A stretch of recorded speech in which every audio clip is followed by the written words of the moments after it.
సాయి కృష్ణ అనే young 26-year-old కొడుకు వాళ్ళ తల్లిదండ్రులు చెప్పింది ఏంటి అంటే, పోలీస్ స్టేషన్లోనే సిఐ నాగరాజు గారే చంపేశారు అని ఆరోపిస్తున్నారు.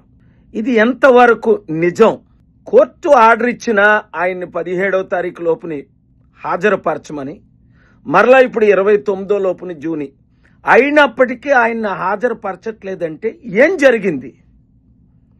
తక్షణమే కొంతమంది పోలీసుల దౌర్జన్యాన్ని అరికట్టాలి అంటే ఒక రిటైర్డ్ జడ్జి ద్వారా లేదా ఒక సరియైన సిబిఐ ఎంక్వైరీ చేసి, ప్రవీణ్ పగడాల విషయం న్యాయం జరగలేదు, అడ్డంగా చంపేశారు, రుజువులతో నేను డిబేట్కి వచ్చాను, ఇప్పుడు సాయి కృష్ణని చంపేశారని తల్లే ఆరోపిస్తుంది. ఈ మధ్యని మన ఆంధ్ర రాష్ట్రంలో ఎంతో శాంతిగా ఉన్న రాష్ట్రాన్ని కులాల మధ్య మతాల మధ్య చిచ్చు పెట్టి ఘోరమైన అవినీతి జరుగుతుంది. అసలు కొంతమంది పోలీసులు అయితే రాజకీయ నాయకుల ఒత్తిడితో చాలా అవినీతులు చేస్తున్నారని చాలా కంప్లైంట్లు నా దగ్గరకు వచ్చాయి. అసలు ఏం జరుగుతుంది?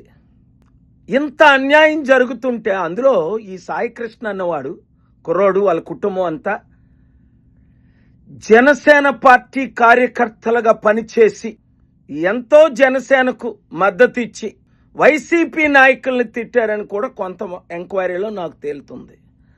అలాంటిది ఇప్పుడు జనసేన నాయకుడు ఉప ముఖ్యమంత్రి అయిన పవన్ కళ్యాణే దీనికి న్యాయం చేయలేకపోతే మరి కార్యకర్తలకు న్యాయం చేయలేని నాయకులు ఎందుకు? పోలీసులకు అవినీతి చేస్తున్న వారిని ఇమీడియట్ సస్పెండ్ చేయడమే కాకుండా తగిన చర్యలు పోలీసుల మీద కూడా తీసుకోవాలి కదా. పోలీసులారు వినండి, మీలో చాలా మంది మంచివారు, న్యాయం చేయండి. అన్యాయం చేయమని పొలిటీషియన్స్ ప్రెషర్ పెడితే మీరు చెయ్యొద్దు.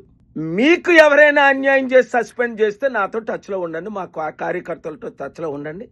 నేను పోలీసుల తరపున ఎప్పుడు నిలబడ్డాను, మేము నిలబడతా. అవినీతి రాజకీయ నాయకులతో ఎంతైనా ఫైట్ చేస్తాం. న్యాయం చేయడానికే నేను ఉన్నాను. న్యాయం జరిగే వరకు పోరాడదాం.